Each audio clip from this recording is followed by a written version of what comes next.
Started off, Sass. Quit dilly-dallying. Are we good to go? Yeah.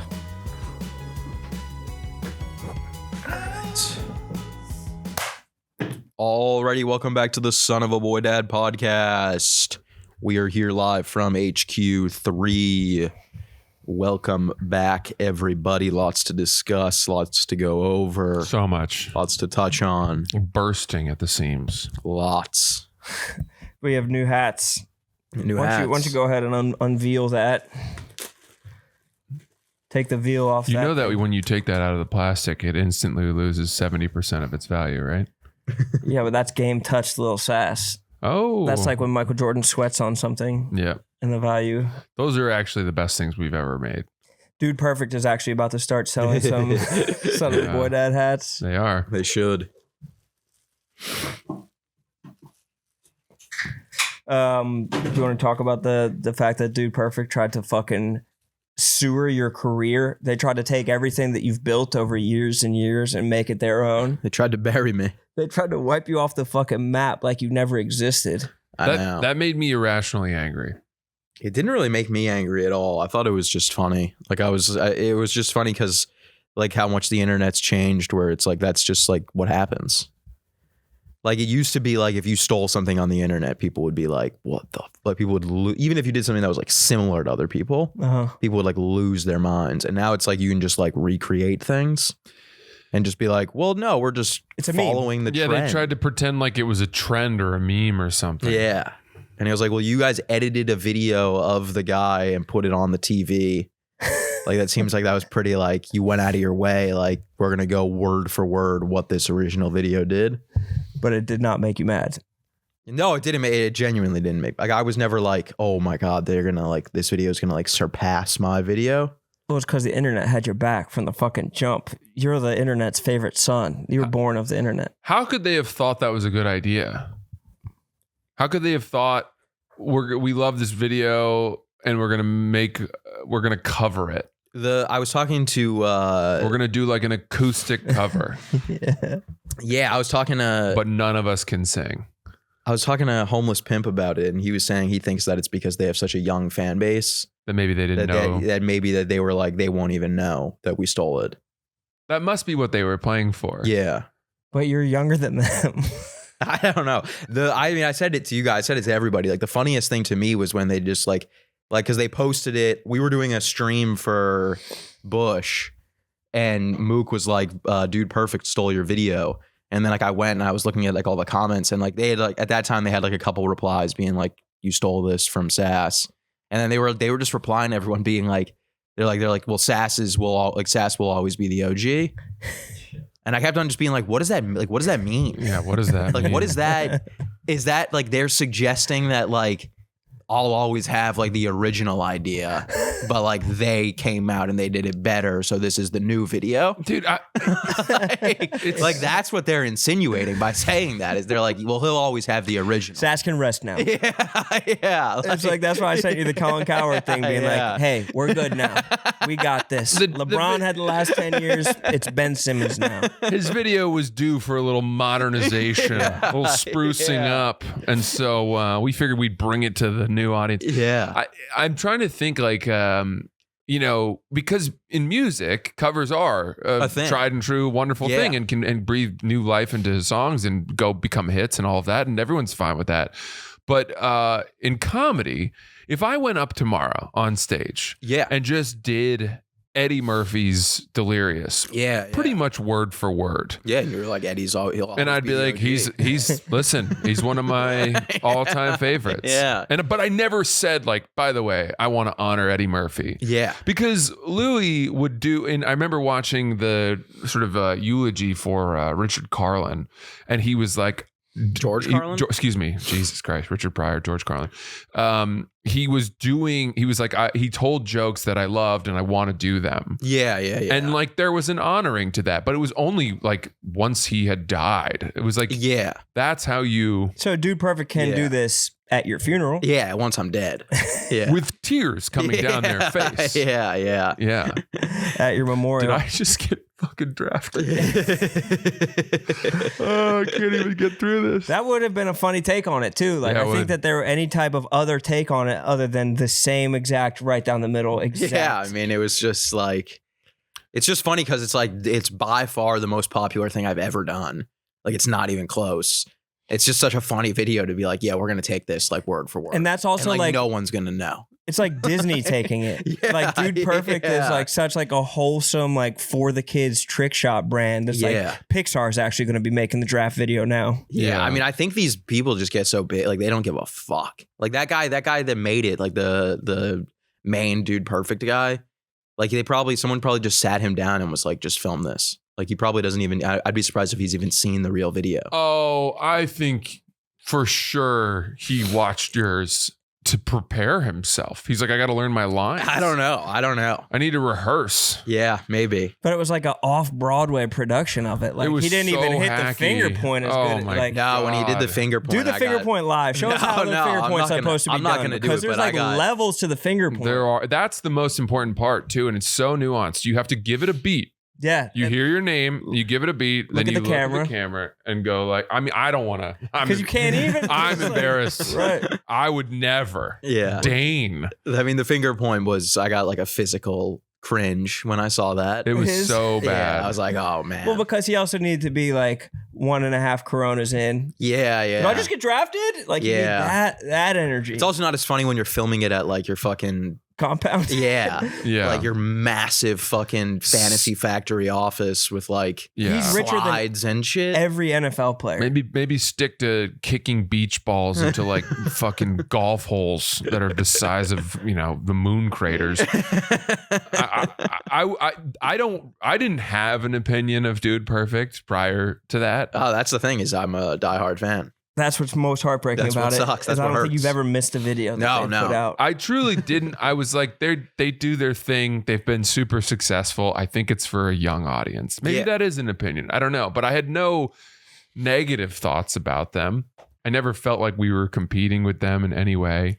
Has there been like Dude Perfect, like, was it Big Cat or PFT that hates Dude Perfect? At the very beginning of Part of My Take, they had Bro Sweet, which was like their version of Dude Perfect.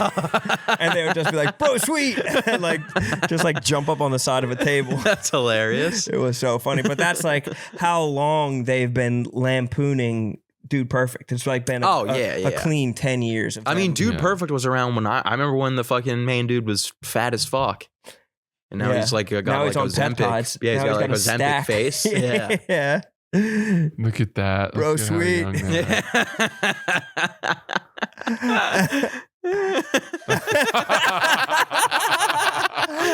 all spaz out. Bro Sweet. That's hilarious. That's so funny. Bro Sweet. But when I saw that video that he did of your video, my thought immediately was like, how could these guys be popular? I was just like, that is the hackiest, most pathetic thing. It made me angry. Yeah, I just don't think that they're like they don't try to be funny necessarily. Well, no, their content's for like that's trying to be funny, but like Christian 12-year-olds. Yeah, that was their first attempt. Like that was the first go. No, come on, they think they're funny. They definitely think they're funny. I can't imagine they think they're. I bet their fans think they're funny. Which in turn means that they believe they have to deliver humor. Yeah, but their fans are like 12. That's what I mean. But it's like how Raffi's funny. It's how like Sesame Street is like funny to like a 4-year-old. It's like funny, but it's funny for that group. It's not necessarily Sass's nuanced edgelord humor that he did on I got a bad feeling I'm going to run into that guy.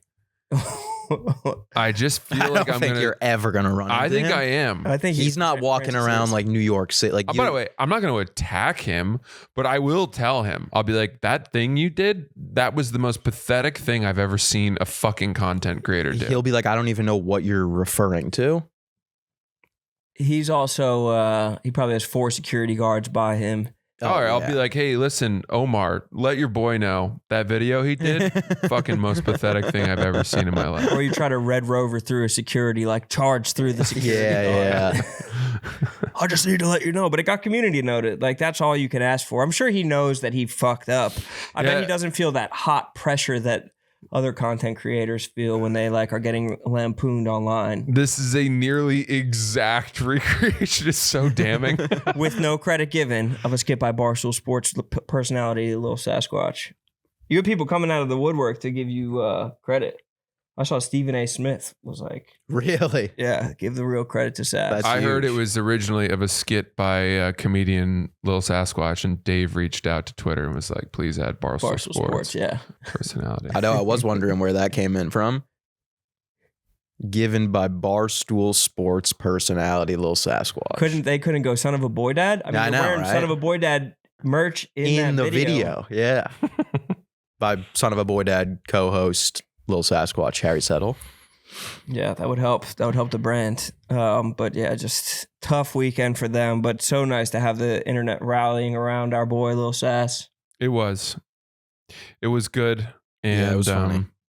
It was good. I had a good laugh. Good fun evening reading the comments. Yeah, people only had your back. Big Cat definitely got it on a big stage for you. Yeah. I was texting Big Cat about it. How dare they?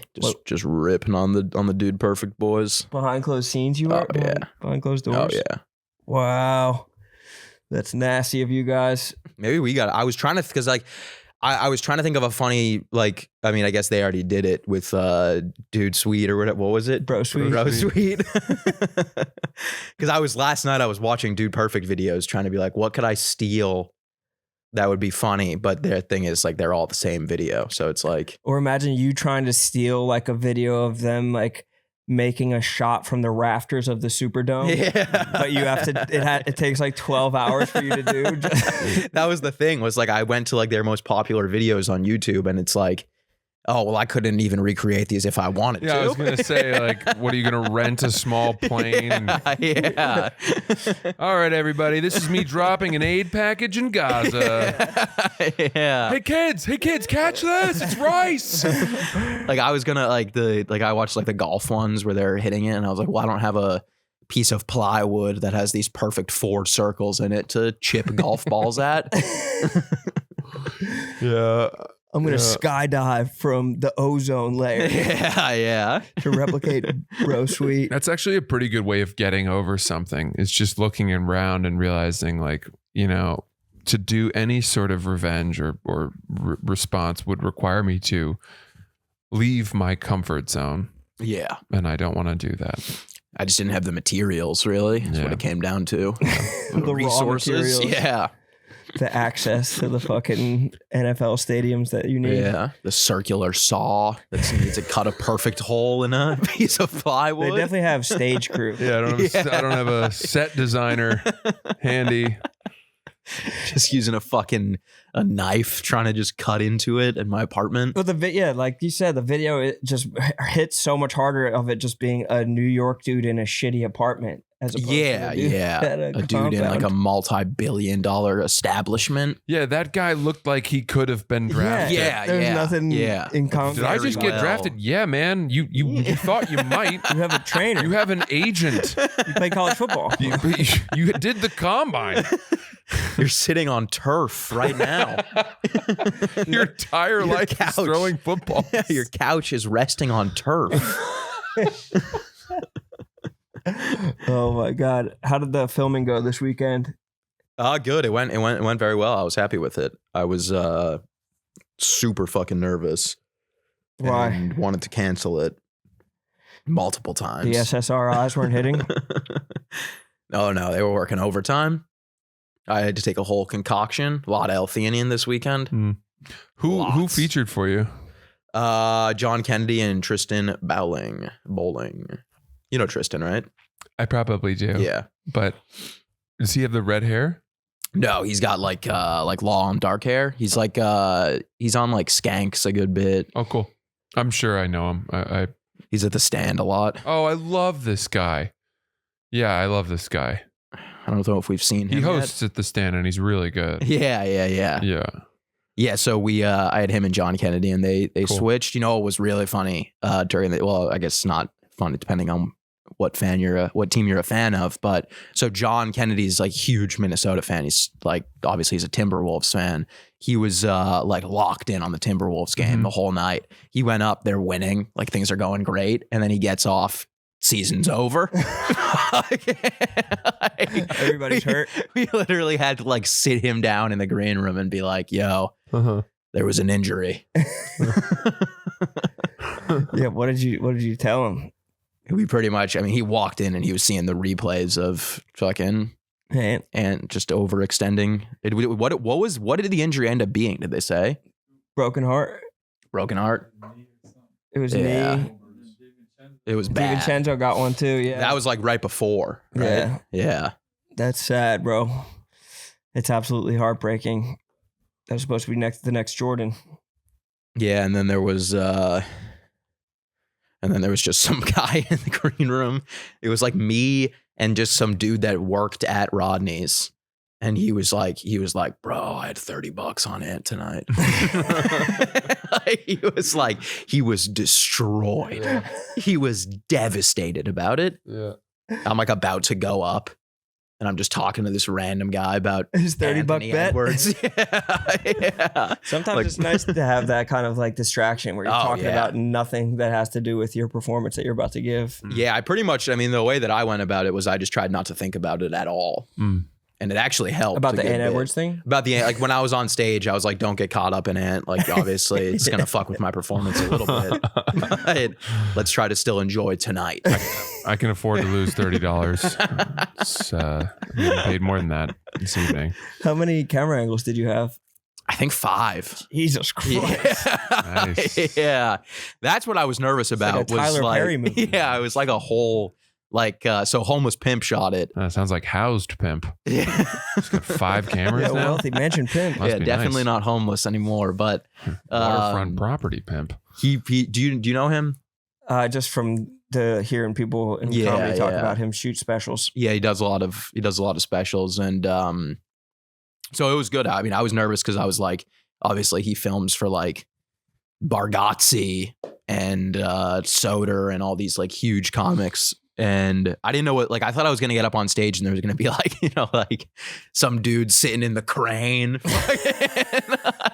4 feet away from the stage. Or dude like reflecting light on you with a big white board. I imagined myself on stage just like drenched in sweat. just trying to get through the jokes. And then luckily I was able to do like a sound check and like a lighting check before. And then I got to see like the whole setup and everything. And that made me feel way better. And then once I was on stage, it was like you couldn't even tell. The only thing you could see was like a tiny red light. Did you get a sense that like the people in the crowd, knowing that they were being filmed, were over laughing? Because I would want to stack the deck like at a daytime talk show, like how the Rachel Ray audience scream laughs whenever she says something. Like yes and no. Like no, like when I was doing my jokes, I was like, the reaction is similar to what I get on the road. Like maybe it was a little bit more, if anything. So like a little bit. But like when I got brought up, that's when I was like, this is a little much. Like people are like screaming. Yeah. They were. Yeah. I was just thinking about the Joe List bit in the beginning of his special where he's like, no one's going to believe that was real.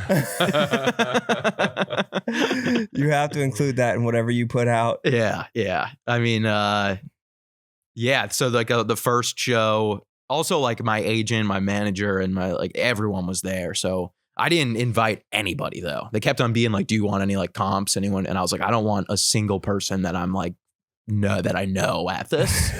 Like I want this to be like just business. And I think that was the right strategy, honestly. Nice. No need to make it more like people are like flying their parents in and shit. Like I would be shitting my pants. Yeah. I'm already nervous. I don't need my dad standing in the fucking third row. Just like tearing up. Yeah. You do a joke and he turns to someone. He's like, I told him not to. Yeah, he's just shaking his head. He's keeping his head down again. Trying to cut across the open ice. We've talked about it. There's other guys out there, Harry. Other guys on the team. Around. No, Dad, there aren't. This is stand-up. But yeah, I mean, it went well. It was such a weight off the shoulders getting it done. Because I was like really nervous. Like I say like, oh, I was nervous. Like honestly, weirdly enough, like Thursday and Friday, I was significantly more nervous than I was on Saturday. Like the days building up to Saturday, I was like just like pacing around my apartment, just being like, this is a bad idea. Yeah. Couldn't eat. Yeah, no food. That's the Until worst. like 2 a.m. I would be like, I need Taco Bell. That is the worst. Yeah. What's your comfort food on a day game or like on a game day when you're about to? Literally nothing. Really? I ate. I woke up. I went to the gym hard. Fought some demons in the gym. Nice. And then I had eggs and bacon, and then I didn't eat anything until midnight. Damn. Yeah. Wow. What about you, Francis? I know that you have a nice farm to table, little salad set up, chop maybe. Dude, I remember like my senior year, we'd have like team breakfasts before games. And by like the 6th game of the season or 7th game, I wasn't really playing that much. And I was just like, yeah, I'm not going to play today. And I would load my plate up. And then one day, believe it or not, Ryan Stevens got hurt. I think he had a shoulder injury or concussion. Yeah. And they were like, Francis, get ready. And I was like, I ate 4 pancakes, an omelet, hash browns. I was like, I'm going to need to throw up first, if you mean get ready. Did you? No, I just went out and sucked. Are you sluggish? Super sluggish. Oh, no. Felt like I had just instant cramps. It's like running with a weight vest on. Yeah, you can't bog down too much when you're going to do it. And it's not even just the physical, I'm sure makes it way harder, but anything that like you have big stakes that day. Oh, yeah, mine's just the nerves. Like I know like anything that I eat, I'm just going to projectile shit out of my ass in 30 seconds. So it's like there's no point of even eating. Not projectile vomit. Projectile shit. Projectile shit. How can you even tell if a shit is a projectile? You can tell. You can feel it. You end up with holes in your underwear. Yeah. Which Harry's like, well, that one was there before. It's like when someone gets shot with shrapnel, it's just like little holes through the sleeve. The only time I did get nervous was like I was probably like so I filmed probably like 45 minutes, but I think the plan was like only to put out say I don't even know, but like around 30, and so like it was supposed to be like I technically like I would end, but like I wouldn't say anything to the crowd. I'd be like, all right, that's like where it's gonna end, and then I would just do like some other jokes just to like. Make them feel like they got their money's worth. Yeah, exactly. Keep the show going. And at one point, like when I was like, I like finished up where I thought I was done. And I went to like check my timer and I was like 7 minutes short. Mm-hmm. And I was like, oh, fuck. I must have been flying in the beginning of the set.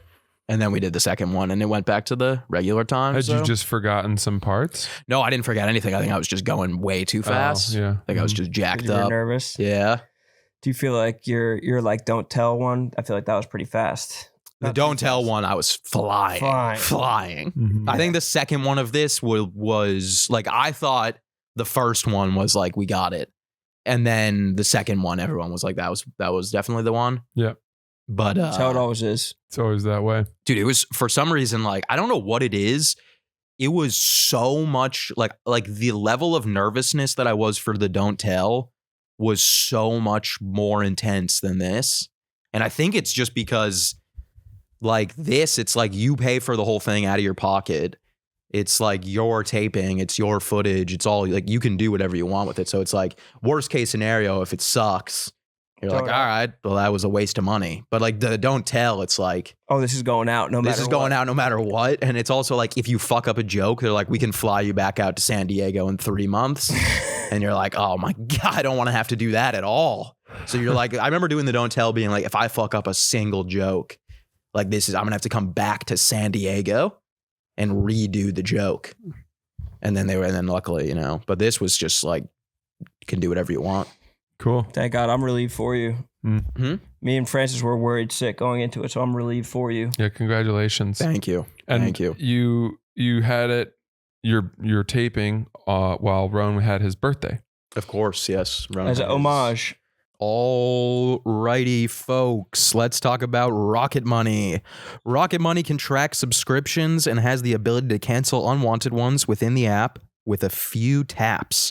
saving users over $880 million in canceled subscriptions. You can set budgets and goals, get personalized insights and regular reports, and receive real-time alerts for large transactions, upcoming bills, refunds, and low balances. Users who create a financial goal with Rocket Money save over $70 on average within the first 30 days. The app consolidates checkings, savings, loans, and investments into a single dashboard to give users a clear view of their financial picture. Rocket Money has automated savings that grow towards goals with adjustable amounts and frequency, set it and forget it approach. Rocket Money is a personal finance app that helps find and cancel unwanted subscriptions, monitors your spending, and helps lower your bills so you can grow your savings. Let Rocket Money help you reach your financial goals faster. Join at rocketmoney.com/boy. That's rocketmoney.com/boy, rocketmoney.com/boy. Ron had his big birthday. Yeah. His big birthday. Huge fucking birthday. On the day of my taping. I'm sorry, dude. I tried to get it moved. My manager said I couldn't. Homeless Pimp said I couldn't move my birthday. Hit you with a late night text. You did? Yeah. Oh, yeah. You could have kept that shit to yourself, honestly. Well, you didn't even text me on my birthday, so I figured maybe keep it a little bit. I knew it was your birthday the whole damn day. You did? Oh, yeah. I opened my eyes and I went, oh, it's Ron's birthday. You dangled it over me? And I mean, I'll wait a little bit. Make me sweat? Yeah. I was. But I mean, I posted on Instagram for your birthday. So did I. Yeah, but after the fact. I posted, I think you've got that reversed a little bit. You posted on Instagram for his birthday? On your birthday. And you posted the day after. Belated on my birthday. Wait a minute. But I didn't want to make it all about me. You posted on his birthday for him. Yeah. I posted after you sent the text. I posted on his birthday. What'd you post? I posted the same time as you. What photo? One of him looking real gay.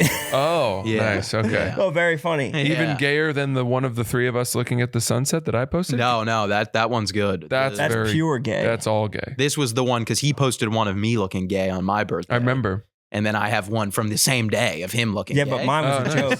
And you were trying your best in yours. Like I've got the exact same photo that he had of me, and I posted it on time. You must have only straight photos of me because you didn't post anything on my birthday. Well, you didn't post anything on my birthday. Yeah, well, all my photos of you are straight. I give what's given to me in return. Wow, you're keeping score. Yeah, I keep score. You're a birthday scorekeeper. On the birthdays especially. You got to keep score because it's like I'm not going to just throw out. Like I don't think I've thrown out an Instagram story for someone in forever, to be honest. And you're doing it because I did it. But Roan did it for me. So I set the tone. Yeah, and then I had a funny one. I forced friends. And you're like, let me hold on to it until my engagement is worst. I'm going to wait till most of my audience is asleep. And then Instagram in the morning will be like, well, that didn't start well. So we're not going to push it out to anyone. Now people loved it.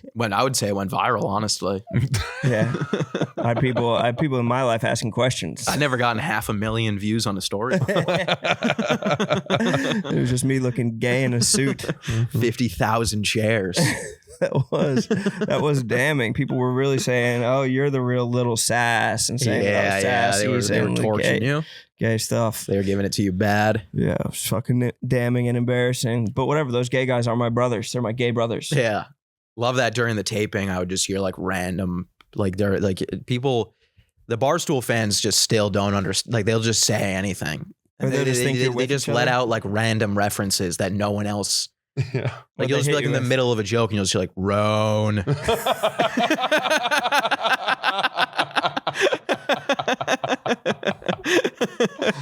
I get that too. They're like, where's Lil Sass? You're like, all right. I don't look after him. And it will wind up being in like the most consequential moments of your life. Like you could post like a wedding picture or something like that. And they'd be like, where's Sass? I thought it would be Sass getting married to you. I'll still get like Game of Thrones. Yeah. You're like, what the fuck? Show hasn't been on the air in like 5 years. I have such a vivid memory of doing a spot at the Stand. It was like one of the late shows in like the main room. And I remember being on stage. It was like, I don't even think I was doing particularly well. And I just remember just some dude in the front row just looking at me and going, KB gonna have that. And there was like 10 people in the room. And I was like, bro, no one else in the room knows what you're talking about right now. Did you say that to him in real time? Yeah. I was like, no one understands that reference except for just me and you. Yeah. I guess that's better than just being like, huh. Yeah, that's true. That is true. Oh, Roan, you finished up your Vegas house stuff. Yeah. Do you want to talk about that at all or not really? I mean, it was, I don't know what there is to say. I was really just asking these people questions. If I had lived it, I feel like I'd have more experiences. But I was in deep at the end. Were you? I was like ready at 12:30 every day. Yeah.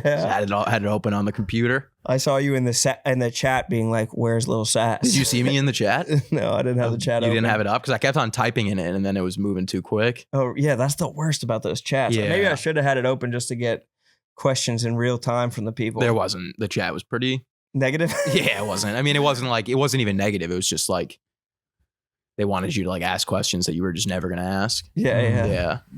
Yeah. They always want questions asked that are never gonna ask. Just talk about the Big F situation. It's like, what do you want me to say? What statement do you want me to make about like any situation? Yeah. But it was, I cannot believe that those people did that. Like, these are grown-ups, like spending 8 days in Las Vegas where they drink from the moment they wake up until like 5 a.m. every day.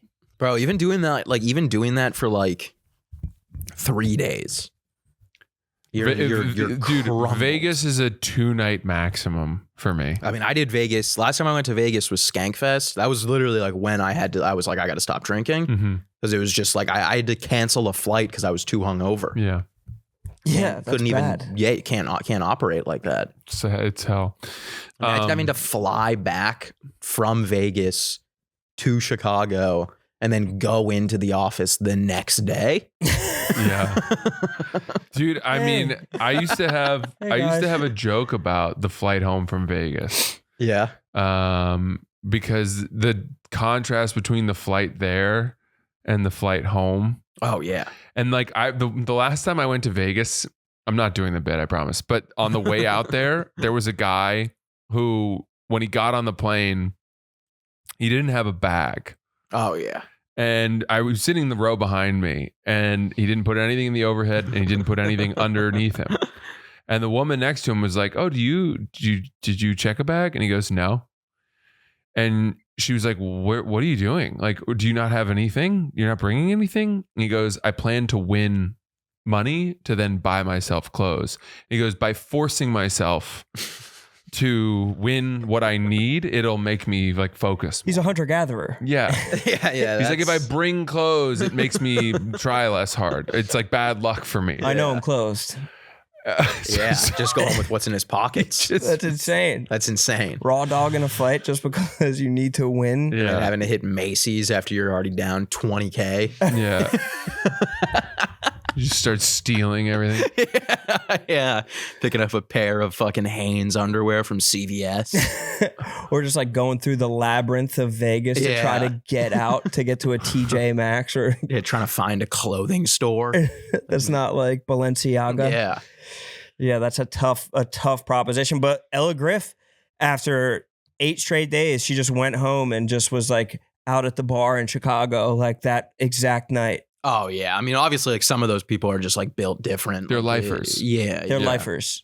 That's not surprising at all. Like, it didn't look like Ella Griff at any point was like, I got to get out of here. Yeah, no anxiety. Nikki Smokes, watching Nikki Smokes crumble was so funny.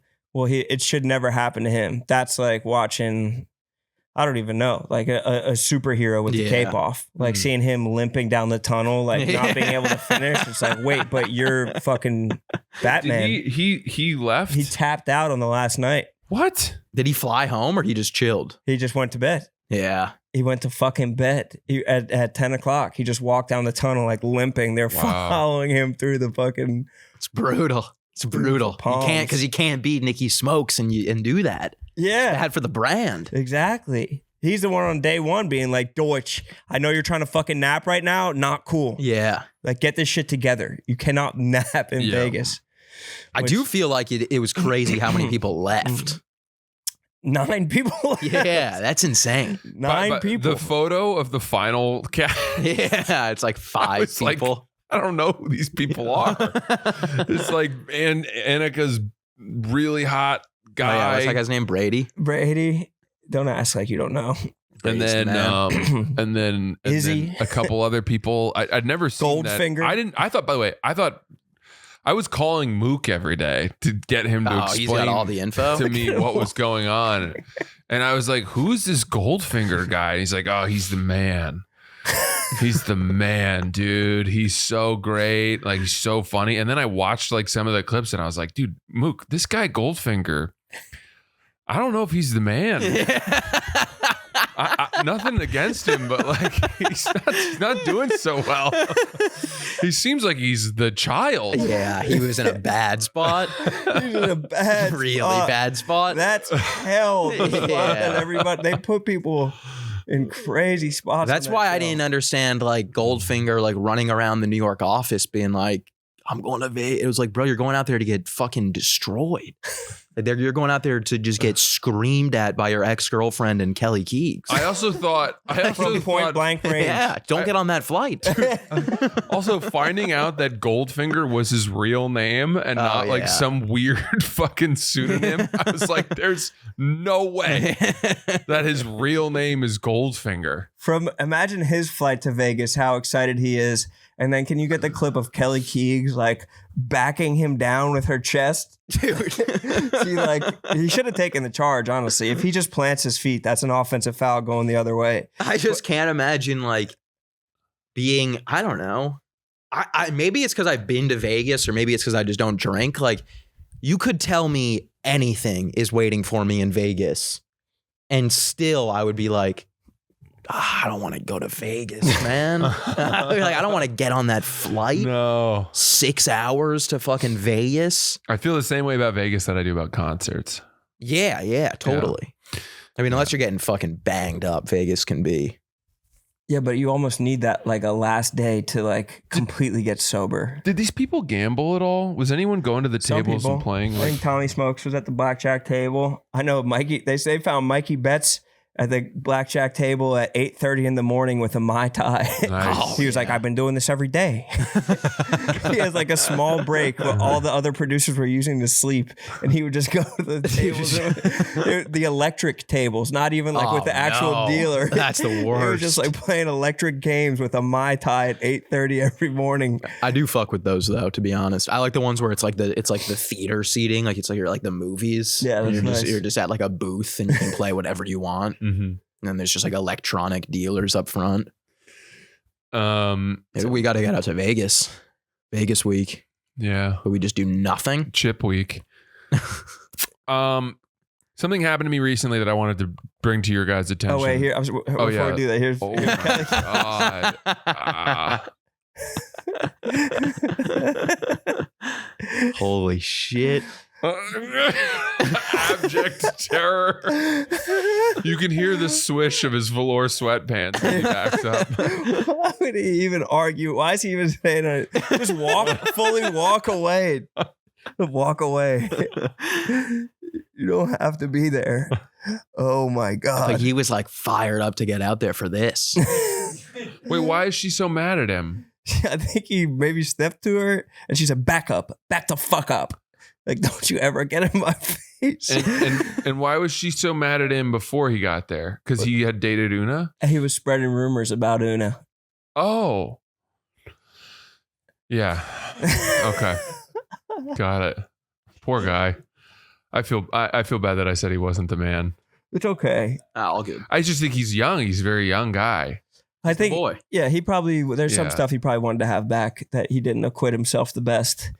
But tough circumstance to be in. Yeah. So what happened to you, brother? But really quick, that show once again captured the entire interest of Barstool Nation. Of the nation beyond Barstool. Did it really? It went beyond. For sure. So yeah, definitely. I'm wow. What? Sign Francis up. No, that's not what I'm saying. I would never go humbly within 100 miles of that. I don't know. It would not be something I'd want to do. Some people are built for it, and that's not your wheelhouse. Well, I don't like partying anymore. I don't like being out late. That show is only about partying and confrontation. Yeah. And I feel like those are two things that aren't. Yeah, I'm not so I guess my question would be like, at some point, do we just love the format, or at some point are they going to say like, wow, this continues to be? My confusion here was that my impression in the early part of the show was that it was not going well. The first day or maybe two, it wasn't like, it was just like, well, all right, like nothing's really happening. You're looking for a storyline.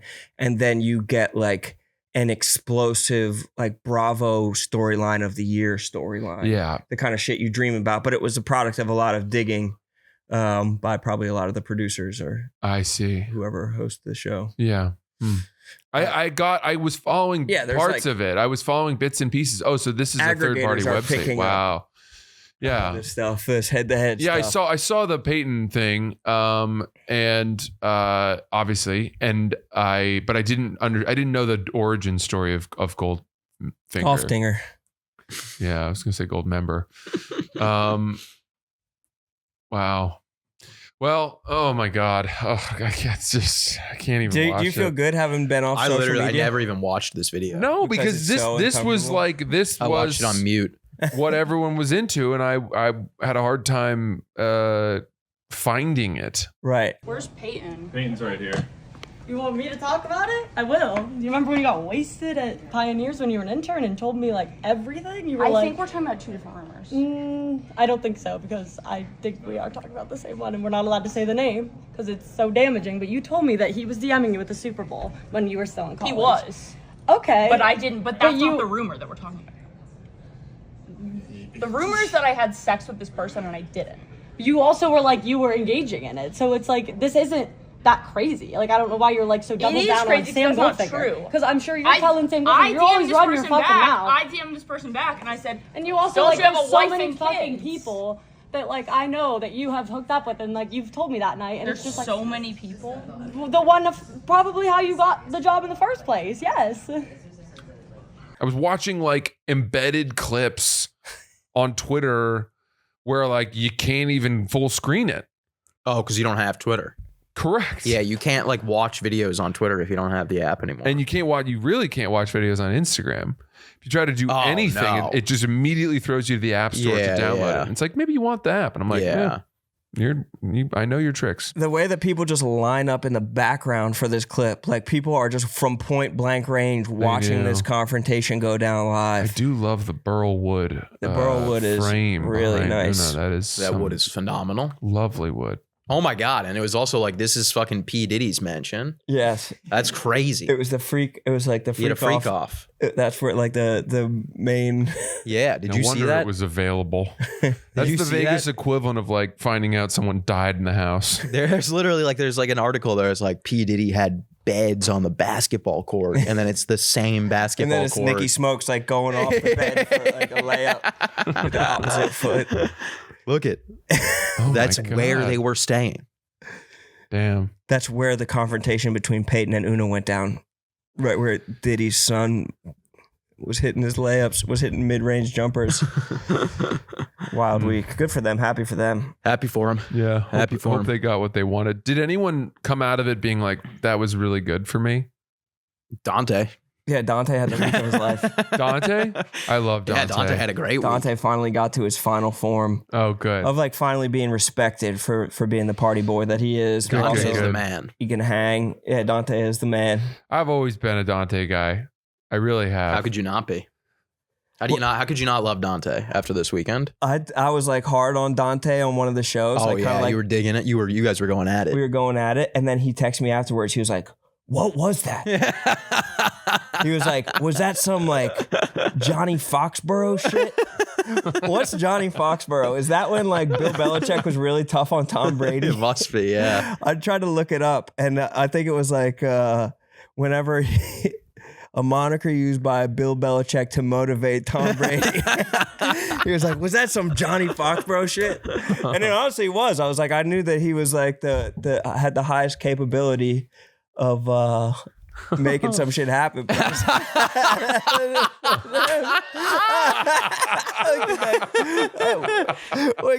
had never seen dead that. serious. That's crazy. Wow. Oh my God. He's built in the lab. Yeah, and he did. He responded to the cooking. That's so fucking Is funny. that some Johnny Fox, bro? That's awesome. He is the man. He truly is the That man. video is nuts. Bro, like, what are we doing? But yeah, Francis, what happened to you this weekend, brother? So this was actually last weekend. Okay. And so in Houston, I was staying in my hotel. By the way, stop me if I've already told this story. I can't remember. But I was waiting for Mook. We were going to see a movie. We went and saw Project Hail Mary, which was great. Yeah. Did I tell you this already? We talked about going to see Project Hail Mary. Okay. So Mook's at a different hotel and he's coming and I'm on the phone talking to him and I have my AirPods in and I'm sitting on a little wall waiting for him outside my hotel. And this guy comes up to me and he stands in front of me and he's like got a big smile on his face. So I just thought he was a fan. Yeah. So immediately I was like, hey, what's up, man? I'm on the phone and I go, hey, what's up, man? And he looks at my hand and he's like, what? Why are you shaking my hand? Yeah. And I'm like, oh, this guy's not a fan. This guy has no idea who I am. And he's really baffled why I would try to shake his hand. So I was like, Mook, I got to call you back. So I hang up and I go, hey, what's going on? And this guy goes, hi, right. So we've got a car and it's stuck behind a gate just there in the garage. He's from New Zealand. Yeah. And I immediately was like, oh my God, where are you from? Yeah. And he's like, well, from New Zealand. And I was like, I was just in New Zealand. And he's like, oh, it's great. The problem is the guy that works at the garage doesn't speak a word of English, not a word. And we can't call the number on the gate. You need an American phone to do so. Oh my and I'm God. like, I've got an American phone. Yeah. And I'm like, I got you. So we start walking and he's wearing all black and he's wearing a baseball hat. And he's got those like Oakley sunglasses that are like proper baseball. He's got eye black on, I think. And I'm like, what are you doing here? He goes, we play fast pitch softball and we're here for our World Cup. Oh, wow. What? And I was like, oh my God. And sure enough, I get to the garage. There are two full Sprinter vans filled with like jacked dudes from New Zealand who are all fast pitch softball players. That's crazy. Which, first of all, I only thought women were allowed to play fast pitch softball. I guess it's like a step below just like a men's baseball league. I couldn't tell you. Let alone did I know that there was a World Cup for it. No. Imagine how good it is. Imagine how It's much unreal. How They much must more be- awesome it is Yeah. than Dude, these guys were like jacked. Like I'm pretty confident they did a haka before their game. They're not fucking around at all. They had eye black on. They had like they had that like Samoan like tattoos and stuff. Oh my God. They were serious fucking athletes. And they're packed to the gills. Were they all from New Zealand? Yeah. That's hilarious. In Houston. That's so funny. And I'm like, I want to just talk to these guys about, Look at them actually doing the dude, I'm haka. telling you. Look at the tattoos. That's so sick. Maybe that is literally the team. I can't imagine they have more than one. You know what's crazy about the National haka? team. I've never seen a dude who's like seems to be embarrassed to be doing it. No. You know what I mean? It's Like a lot I feel of like pride. most things where you have to do something, it's like, all right, like we have to do it. Like there's someone in the back, a nephew that just like is gonna half-ass it or roll his Yeah. eyes. But they're even in the back row, everybody's like, It's tribal. yeah, but Takes nobody over. ever. It is very, very prideful. Yeah. So first off, great New Zealand accent. Oh, it was okay. It was great, but I was probably doing more of an Australian, but phenomenal. I have a hard time getting the Kiwi quite right with the vowels. But so what happened? Did you? So you called I get in there and I call the number on the sort of there's a QR code on the gate, and again they have urgency because they're now like stuck and late to the World Cup of fast pitch softball. Yeah. And they've come all the way to Houston from New Zealand. So I pull up the QR code and there's a number and I call the number and it rings once and then someone picks up and goes, hello. And I was like, no, like introduction as to who they are. And I'm like, hi, we're stuck behind a gate in this garage, and it won't lift and get out. And he goes, do you have the ticket? And I wish you could do this guy because he was from Bangladesh or Pakistan or whatever. Yeah. And I'm like, my God, the confluence of accents, cultures. Like, this dude is Houston's closer to where this team is from than where we are right now. Yeah. That really struck me. It's like, and I'm like, no, I don't think they have the ticket because the coach was like, no, we don't have the ticket. Obviously. Yeah. And I'm like, no, we don't have the ticket. I had to keep pretending like I was part of this. Yeah. And I was like, we don't have the ticket. I'm sorry. What position do you play? And he's like, all right, I will make one exception for you, but normally you need to have the ticket. And I'm like, okay. And I'm like, get in the car. And he's like, great. And the gate raises, and the first car gets out, and then the second one drops. No. And I had to call the guy back, and I'm like, hi, sorry, our second car couldn't get out. And he goes, I told you I would make one exception. He said that. No. And I was like, fuck, I don't know what to say. And he's like, well, give me your license plate number. And so I give him the license plate number of the second car, and he's like, okay. And he raises the gate and he goes out. Now, both cars stop on the other side of the gate. And I'm like, wow, I did a good deed. I feel really good about that. You know, I like to be an ambassador for America, right? Yeah, of course. The coach gets out of the fucking truck and walks back holding out a $20 bill to me. Oh, wow. And I go, no. And he goes, mate, it's the least we can do. And I was like, no, that will undo the good deed. Also, you know, how little you know who I am is like the antithesis of me accepting the money. You should have been like, I've got an opener named Mook. Yeah. Or I don't know. I got a guy that could. I was like, I'm doing well enough in my life that one, that money is irrelevant, and two, you should know. Somehow it was like the money. I don't know. Well, you're at the Four Seasons, first of all. But second of all, it's like put it towards Goldfinger's credit card debt or something. Whatever, dude. Like I just was like, please, I want the karma more than I want your $20. And the guy on the phone's like, karma? Yeah. Right. Wait, what? Oh my God. Okay, but there's a coda to this story, which is they leave. And I'm feeling good. I tell Mook the whole story. I actually tried to piece it out a little bit on stage that night. And a week goes by. And I'm like, whatever. I'm still thinking about it. I get a text message. It's an automated message that says, hi, or like whatever. This is, in Park, Houston. You are being assessed a $25 late fee for not paying for your parking ticket at this garage. What? And because I had called the fucking phone number, I was now linked. My phone number was linked to the lost ticket that was not paid by the New Zealand fast pitch World Cup of softball team. And I'm like, all right, there's no world on earth where they're going to pay this ticket. No. They're not getting the notifications. No. They don't even have a phone that can call the number you need.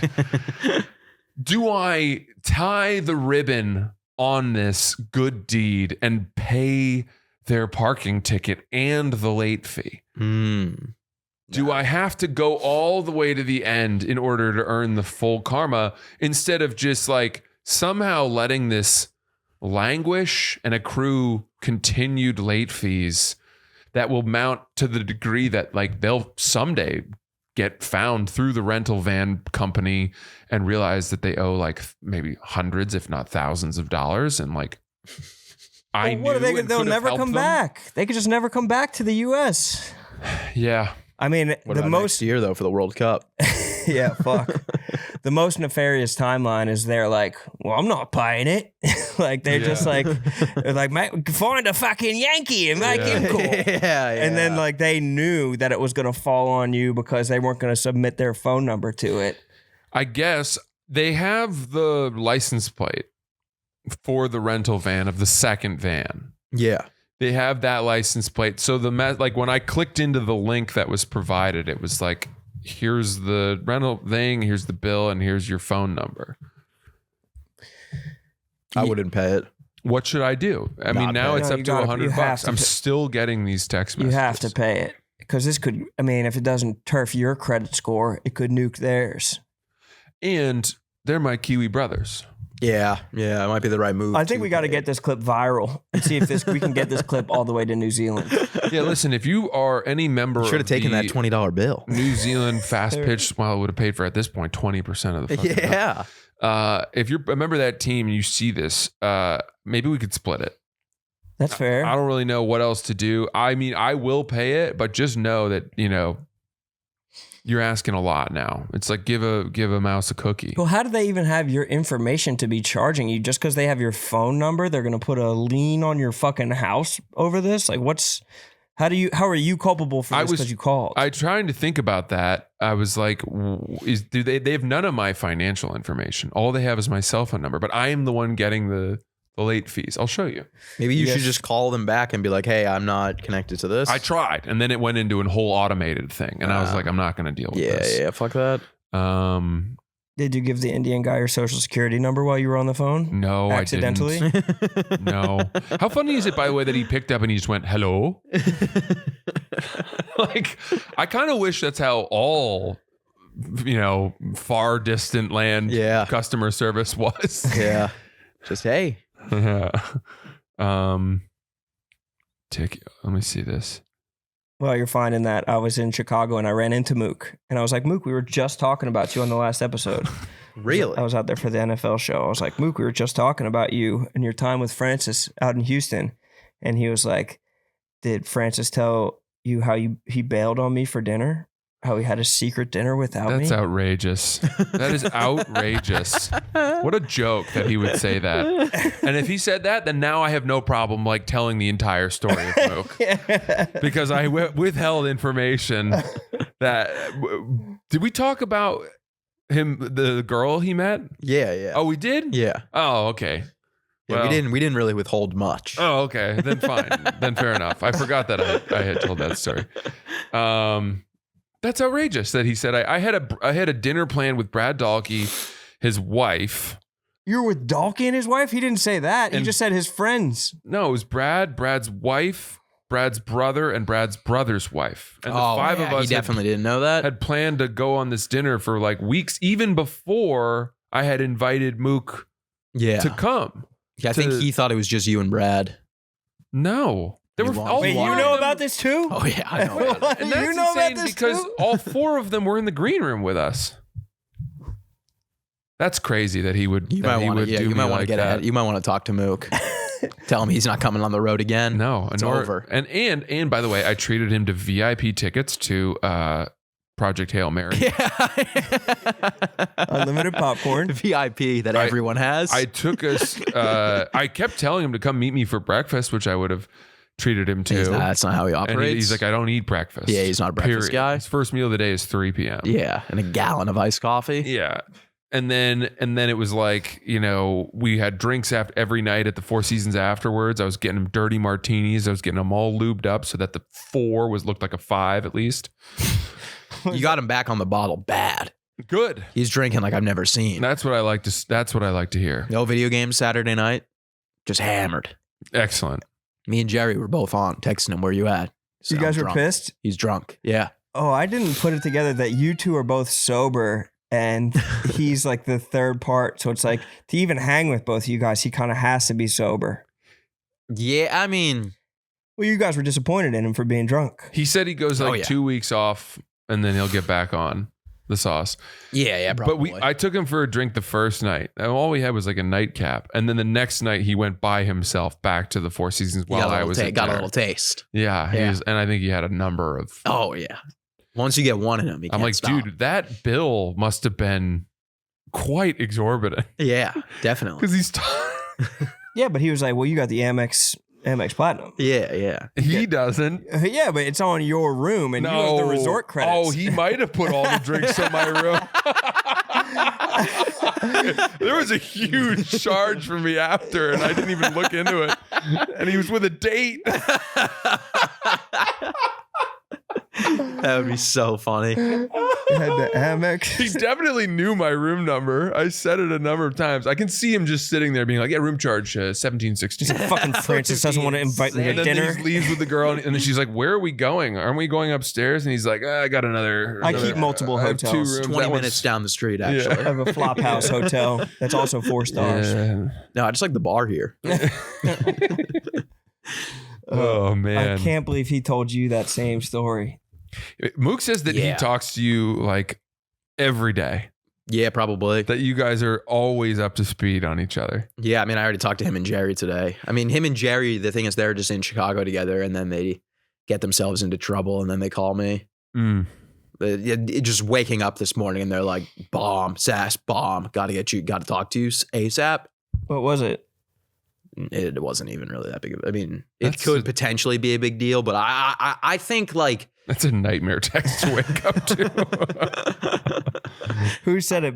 Jerry? yeah, just like the bomb emoji. But I think, I think Jerry and Mook rile each other up. And then B, I think Austin riles them up. And I think they have I think there's like a disconnect on like, Austin will say something. I think sometimes, a lot of the time, it's just to piss them off or scare them. And then they run with it like this is a fact and this is going to happen. So it's I think we jumped to conclusions a little too quick, but they're just getting each other fired up. Anxiety, building on anxiety. Yeah. Like they're like Mook and Jerry, they're just coming up with scenarios together, just everything. Where you have to be the one that's calming them down. I'll either calm them down or I'll make it worse too. For fun? No. Sometimes like they'll tell me things and I'm like, all right, well, if that's true, we're fucked. And it never winds up being true? Yeah, or like, I mean, this one will be, we'll see. We'll see by the end of the week. What is this? but- Tell us. No, This we're comes just out having on Thursday. Yeah, I guess we're just having some issues with the budget for Atlanta. Oh no. What's your Venmo? It's not. How short are you? That's not. It has nothing to really do with that. It's more coming up from up top. Did you see that they put out Goldfinger's Venmo? And people were like, just to be sure, like, has he died? Or it was because he had credit card debt. Yeah. Oh yeah, he was gonna shove that thing up his ass. He was going to put something in his ass. And so they put out his... Yeah, that's when The they card? That's when they sent him home. Oh, because of that? They're like, you have think. credit card debt. You got to go. He had credit card debt, so he was gonna like shove A butt plug. a butt plug up his ass in order to have Brianna pay off his credit card debt. But they shut that down quick. I think everyone was like, this might not be the best look. It's like the first episode of the last season of Black Mirror where the guy's like, he has to Oh, yeah. drink the piss to like pay the medical bills. That episode's hilarious. It is dark. Yeah. It is dark. Yeah, But it's just- drop the Venmo for the Bush. There isn't one. Drop Mooks then. I don't know what it is. Don't drop Mooks. You're Just just put his number enabling out him there. at this point. Yeah, we're done enabling Mook. He's gotta Mook will be like, figure I it the can't fuck eat out. today. I spent too much money on dirty martinis last night at the Four Seasons. Yeah, he was the guy on the flight out to Houston being like, I don't have any bags. Yeah. I got to make money doing stand up tonight or else I can't eat or else I can't have dirties. Walking out of that movie theater, he filled up 2 more bags of popcorn. He's like, this is my dinner. Yeah.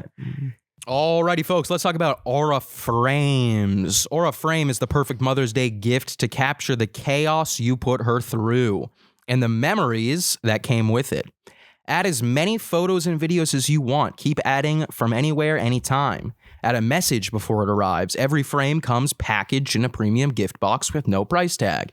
Download the free Aura app or text photos straight to your frame. This is good. Aura Frames reached #1 in the App Store on Christmas Day in 2025. I mean, it's not a shock to me. I can't say I'm too every Mother's surprised Day by I get that. one. We Yeah. got my mama Aura Frame actually for Christmas. I get one every single time. Well, that's actually a little odd because the beauty of the Aura Frame is you only need one. Well, you get one for home, room, one for one for the each room. I office, see, one yeah. for each each place that you're in. I do agree with that. Well, it was named number 1 by Wirecutter. You can save on the gifts moms love by visiting auraframes.com. For a limited time, listeners can get $25 off their best-selling Carver mat frame with code BOYDAD. That's AURA Frames, promo code BOYDAD. Support the show by mentioning us at checkout. Terms and conditions apply. Derby week is here, one of the biggest events of the year, the fastest 2 minutes in sports. And when it comes to betting the Derby, DraftKings is your home for horse racing.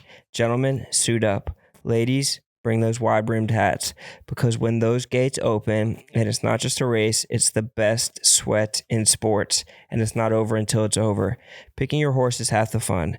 Name the jockey, number, the colors, everything is for a reason. Whether you like grays or you like guys with gray hair, there's going to be a reason that you bet on the horse.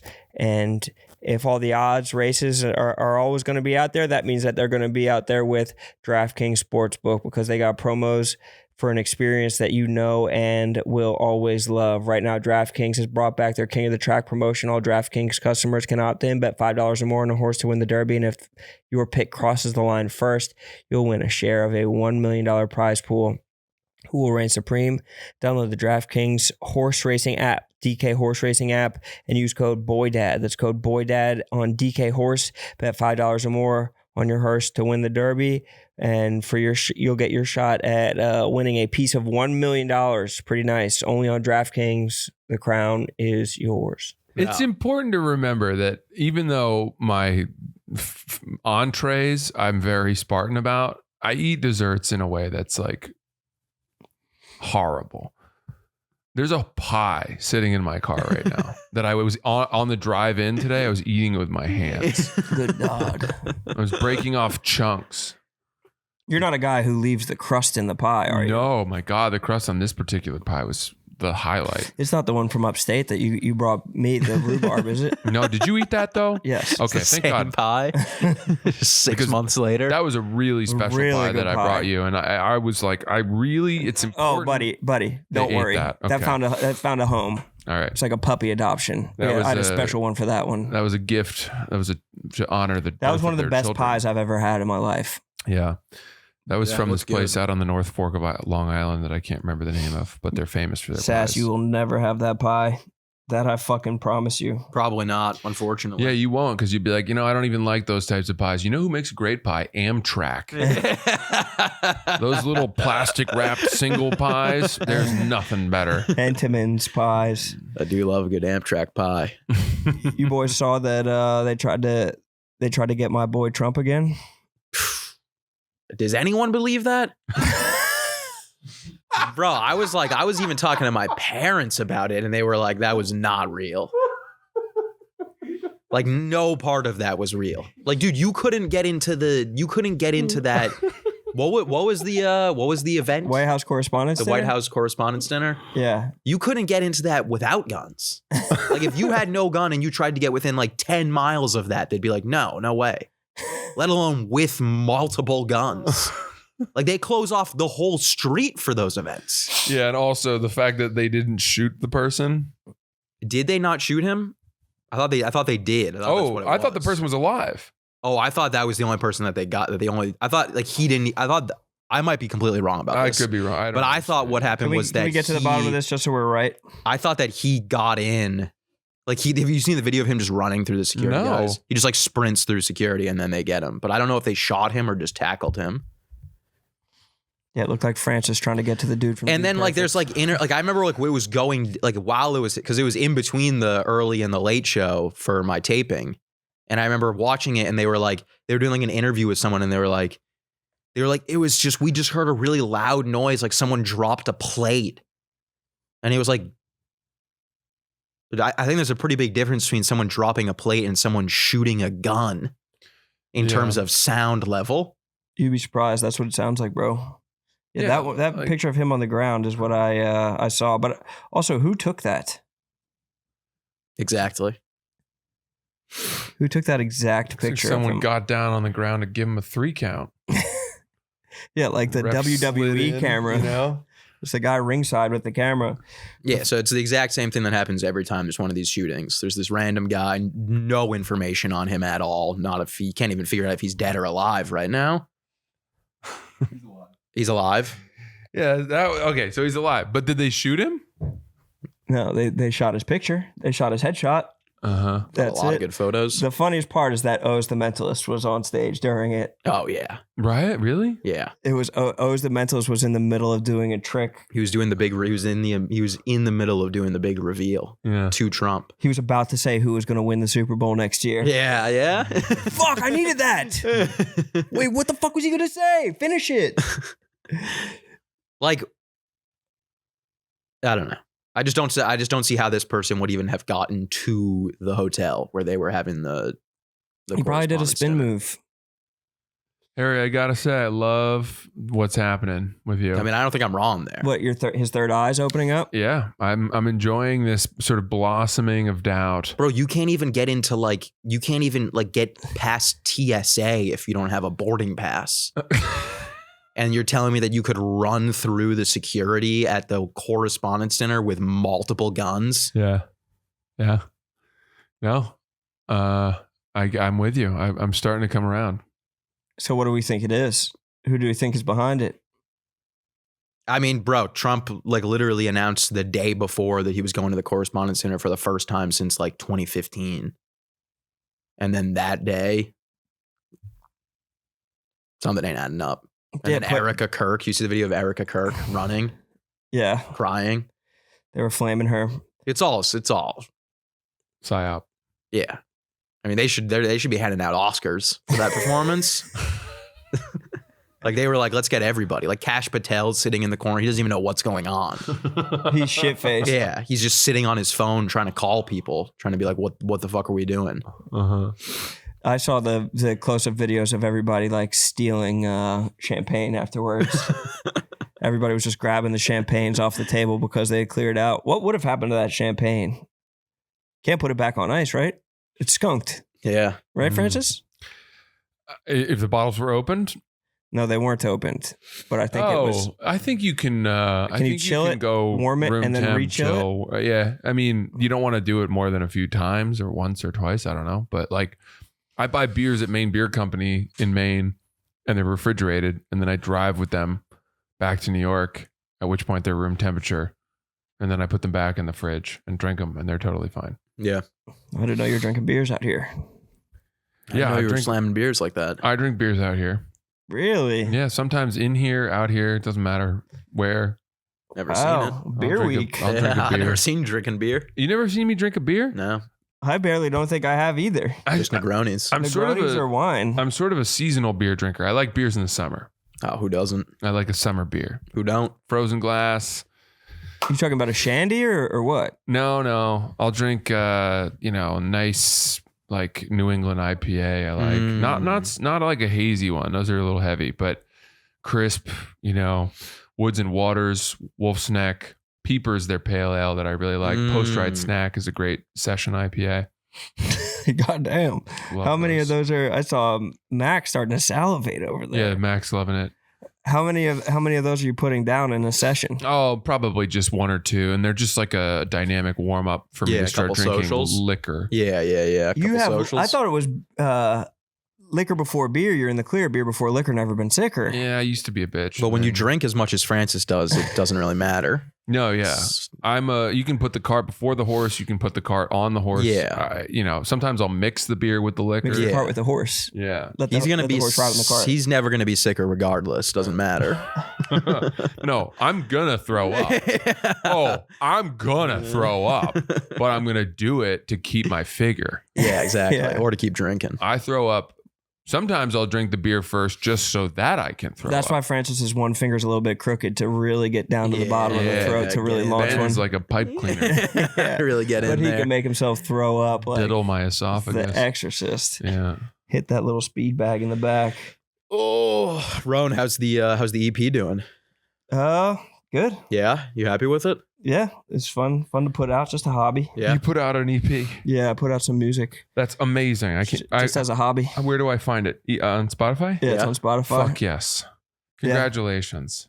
I don't even think it's a congratulations thing. I think it's more just like, well, I guess I'll take congratulations. It's amazing. Thank you. How many songs are there? Just 5 songs, 15 minutes, quick listen. Wow. Where'd you do that? Philadelphia. Recorded it in Philadelphia. Recorded it all in Philadelphia. Some beautiful instrumentation. The guy who made it, this dude, Rick Frederick, is a very talented... How long did it take? How long were you out there for? Like, when were you filming in it, or when were you recording it in Philly? This is from years of work, just like a bunch of stuff. You kind of just pare it down. Oh, I see. Pick some ones that you think are all right. There's some good features on it though. The people who helped me make it are really good.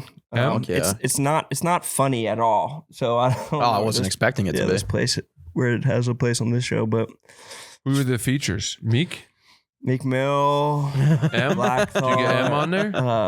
Lil Wayne, Black Thought, Kanye. Nice. Who also said that he didn't believe that the shooting was real last night either. He had some very specific ideas about who was behind it. You can guess. I'm not going to say who. You can guess. It was a Jewish doctor. He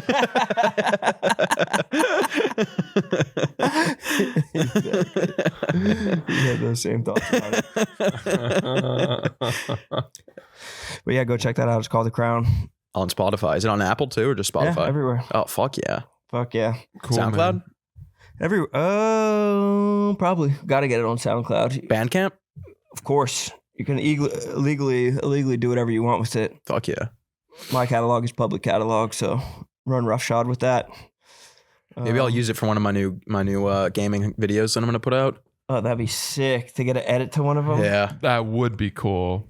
Come on, bro. If you're a real friend, you'll do that. I mean, I don't really have much choices for music because I'm not allowed to use any of the copyright music. If you want, I can make you a custom song for it if you want. What kind of shit what would you want it to sound like? Black Skinhead? That would be pretty sweet. Could definitely get down with that. Well, I know that's one of Francis's favorites. I really throw weight around when I'm listening. Oh, to yeah? That. Yeah. Love that.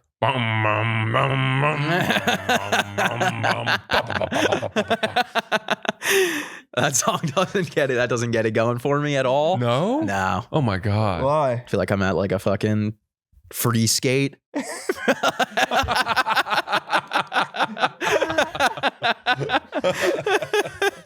Just doing circles at the rink. Damn. That is not what Kanye intended for that song. Yeah, that actually could be the most damning thing. That if he heard that got across his desk. Doesn't it feel like one of those songs though? Paying fucking $5 to go skate at the rink. It's just a bunch of kids out there. Just like sprinting around. Boom, boom, boom. Put my theme song. My leather black jeans on. The one that I really like to work out from that album is Blood on the Leaves, actually. Oh, yeah. Classic. That one really gets it going. Yeah. That's not free skate. No. Yeah, that's fucking Kanye really doing it. Cool. Sweet. Yeah. Good app. Fun. I'll be in San Francisco this weekend at Cobb's. Fuck yeah. It's going to be fun, actually. Really excited for those shows. Cobb's is a blast. That's going to be sick. Come check it out. Tickets at punchup.live/Francis Ellis. Thanks. Oh, if you are, or when is this coming out? Thursday? Mm-hmm. Then it doesn't matter. What were you going to say? I was going to say the Bush, watch the Bush Elite on Wednesday, but I'll just do a tweet or something. We're good.